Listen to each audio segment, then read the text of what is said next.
გამარჯობა, ეს არის Lolex Solicitors. ჩვენ წინა ვიდეოში ვისაუბრეთ მოთხოვნის წინაწერილებზე და ახლა გავაგრძელოთ საუბარი. რა გსურთ კონკრეტულად რომ მივუთითოთ გარკვევით, ეს არის თანხის გადახდა, ქონების დაბრუნება, ხელშეკრულების შესრულება. იყავით კონკრეტული. პასუხის ვადა ჩვეულებრივ ფიზიკური პირებისთვის არის 14 დღე, ხოლო რთული კომერციული დავების შემთხვევაში 30 დღე. აუცილებლად მიუთითეთ შესაბამისი მოთხოვნის წინა პროტოკოლი. შედეგები ასევე უნდა მიუთითოთ, რომ თუ პასუხს ვერ მიიღებთ, სამართლებრივ ნაბიჯებს გადადგამთ.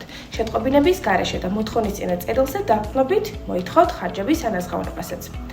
თავიდან აიცილეთ მუქარა, გაზვიადება ან იურიდიული ტერმინოლოგიის გადაჭარბება. ეს არ არის დრამატული სცენარი, ეს არის სტრატეგიული იარაღი. ტონი უნდა იყოს პროფესიული, თუმცა მტკიცე.